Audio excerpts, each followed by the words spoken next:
I would like to tell you about the most embarrassing thing that has ever happened to me in my years of working as a palliative care physician. This happened a couple of years ago. I was asked as a consultant to see a woman in her 70s, retired English professor, who had pancreatic cancer.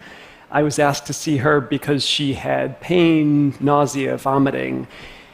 When I went to see her, we talked about those symptoms, and in the course of that consultation, she asked me whether I thought that medical marijuana might help her. I thought back to everything that I had learned in medical school about medical marijuana, which didn't take very long because I had learned absolutely nothing. And so I told her that as far as I knew, medical marijuana had no benefits whatsoever. And she smiled and nodded and reached into the handbag next to the bed and pulled out a stack of about a dozen randomized controlled trials showing that medical marijuana has benefits for symptoms like nausea and pain and anxiety. She handed me those articles and said, maybe you should read these before offering an opinion, doctor. So I did. That night, I read all of those articles and found a bunch more. When I came to see her the next morning, I had to admit that it looks like there is some evidence that marijuana can offer medical benefits. And I suggested that if she really was interested, she should try it. You know what she said? This 73-year-old retired English professor? She said, I did try it about 6 months ago. It was amazing. I've been using it every day since. It's the best drug I've discovered. I don't know why it took me 73 years to discover this stuff. It's amazing. That was the moment at which I realized I needed to learn something about medical marijuana because what I was prepared for in medical school bore no relationship to reality. So I started reading more articles, I started talking to researchers, I started talking to doctors, and most importantly, I started listening to patients. Ended up writing a book based on those conversations, and that book really revolved around 3 surprises to me anyway. One, I already alluded to, that there really are some benefits to medical marijuana. Those benefits may not be as huge or as stunning as some of the most avid proponents of medical marijuana would have us believe, but they are real. Surprise number 2, medical marijuana does have some risks. Those risks may not be as huge and as scary as some of the opponents of medical marijuana would have us believe, but they are real risks nonetheless. But it was the 3rd surprise that was most surprising, and that is that a lot of the patients I talked with who turned to medical marijuana for help weren't turning to medical marijuana because of its benefits or the balance of risks and benefits or because they thought it was a wonder drug, but because it gave them control over their illness. It let them manage their health in a way that was productive and efficient and effective and comfortable for them. To show you what I mean, let me tell you about another patient. Robin was in her early 40s when I met her. She looked, though, like she was in her late 60s. She had suffered from rheumatoid arthritis for the last 20 years. Her hands were gnarled by arthritis. Her spine was crooked. She had to rely on a wheelchair to get around. She looked weak and frail, and I guess physically she probably was, but emotionally, cognitively, psychologically, she was among the toughest people I've ever met. And when I sat down next to her in a medical marijuana dispensary in Northern California to ask her about why she turned to medical marijuana, what it did for her, and how it helped her, she started out by telling me things that I had heard from many patients before. It helped with her anxiety. It helped with her pain. When her pain was better, she slept better. And I'd heard all that before. But then she said something that I'd never heard before. And that is that it gave her control over her life and over her health.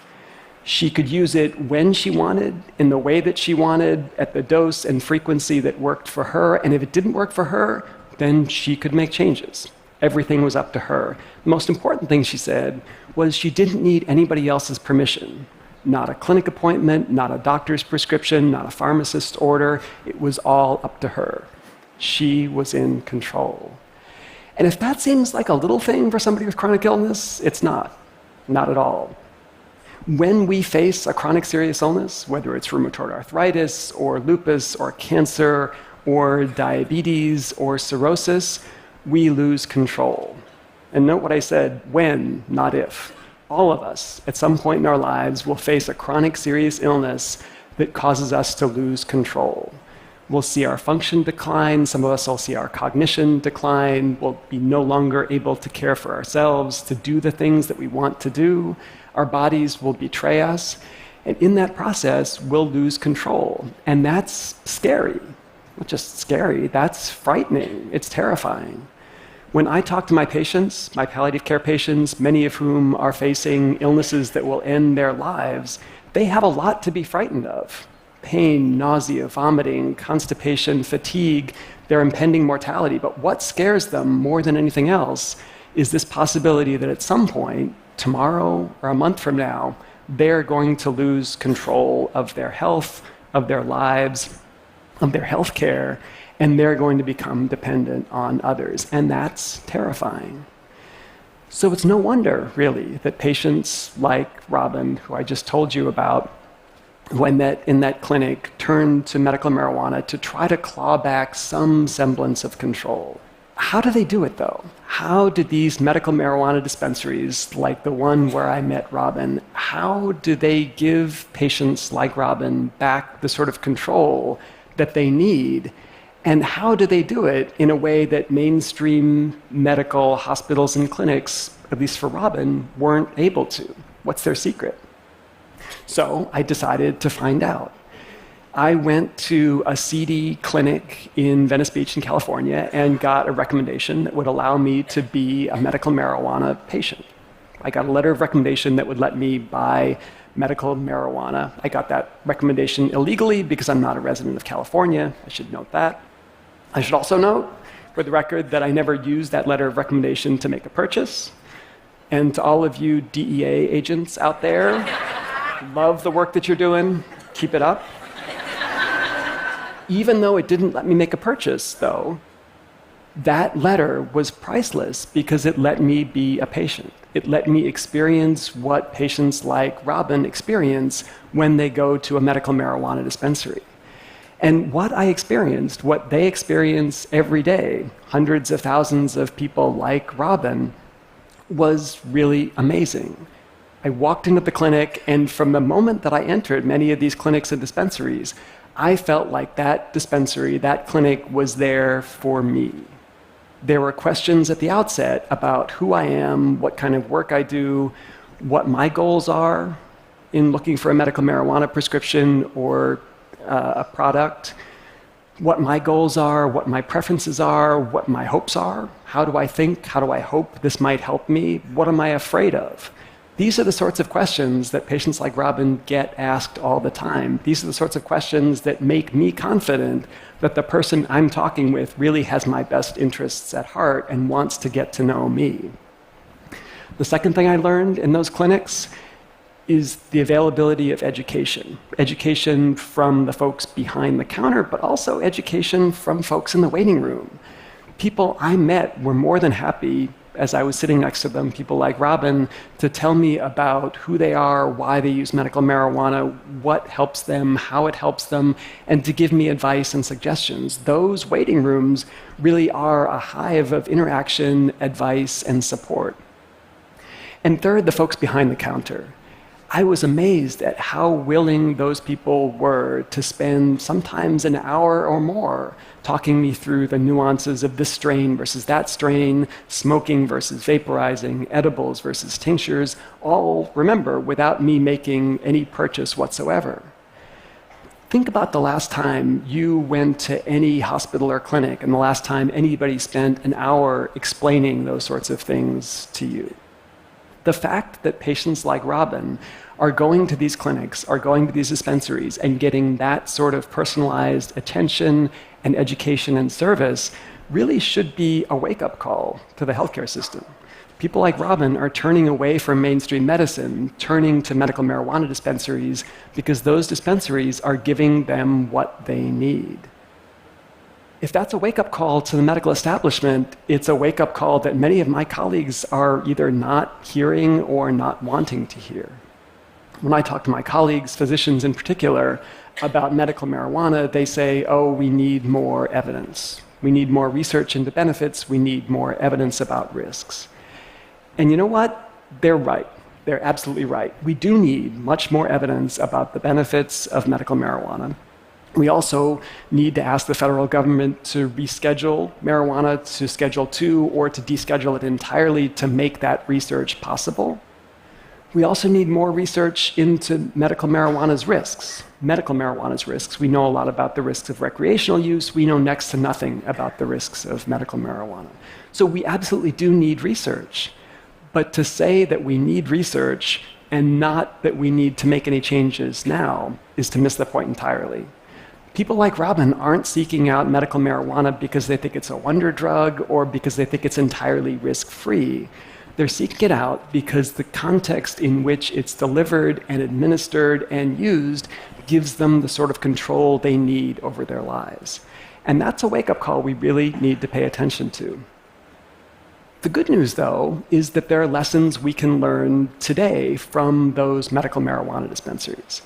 And those are lessons we really should learn. These are often small mom-and-pop operations run by people with no medical training. And while it's embarrassing to think that many of these clinics and dispensaries are providing services and support and meeting patients' needs in ways that billion-dollar healthcare systems aren't, we should be embarrassed by that, but we can also learn from that. And there are probably 3 lessons, at least, that we could learn from those small dispensaries. One, we need to find ways to give patients more control in small but important ways, how to interact with healthcare providers, when to interact with healthcare providers, how to use medications in ways that work for them. In my own practice, I've gotten much more creative and flexible in supporting my patients in using drugs safely to manage their symptoms. With the emphasis on safely, many of the drugs that I prescribe are drugs like opioids or benzodiazepines, which can be dangerous if overused. But here's the point. They can be dangerous if they're overused, but they can also be ineffective if they're not used in a way that's consistent with what patients want and need. So that flexibility, if it's delivered safely, can be extraordinarily valuable for patients and their families. That's number 1. Number 2, education. Huge opportunities to learn from some of the tricks of those medical marijuana dispensaries to provide more education that doesn't require a lot of physician time necessarily, or any physician time, but opportunities to learn about what medications we're using and why, prognosis, trajectories of illness, and most importantly, opportunities for patients to learn from each other. How can we replicate what goes on in those clinic and medical dispensary waiting rooms, how patients learn from each other, how people share from each other. And last but not least, putting patients first, the way those medical marijuana dispensaries do, making patients feel legitimately like what they want, what they need is why, as healthcare providers, we're here. Asking patients about their hopes, their fears, their goals, and preferences. As a palliative care provider, I ask all of my patients what they're hoping for and what they're afraid of. But here's the thing, patients shouldn't have to wait until they're chronically, seriously ill, often near the end of life. They don't have to wait, they shouldn't have to wait until they're seeing a physician like me before somebody asks them, what are you hoping for? What are you afraid of? That should be baked into the way that healthcare is delivered. We can do this. We really can. Medical marijuana dispensaries and clinics all across the country are figuring this out. They're figuring this out in ways that larger, more mainstream health systems are years behind. But we can learn from them, and we have to learn from them. All we have to do is swallow our pride, put aside the thought for a minute that because we have lots of letters after our name, because we're experts, because we're chief medical officers of a large healthcare system, we know all there is to know about how to meet patients' needs. We need to swallow our pride. We need to go visit a few medical marijuana dispensaries. We need to figure out what they're doing.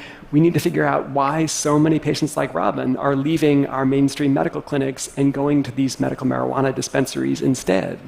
We need to figure out what their tricks are, what their tools are, and we need to learn from them. If we do, and I think we can, and I absolutely think we have to, we can guarantee all of our patients will have a much better experience. Thank you.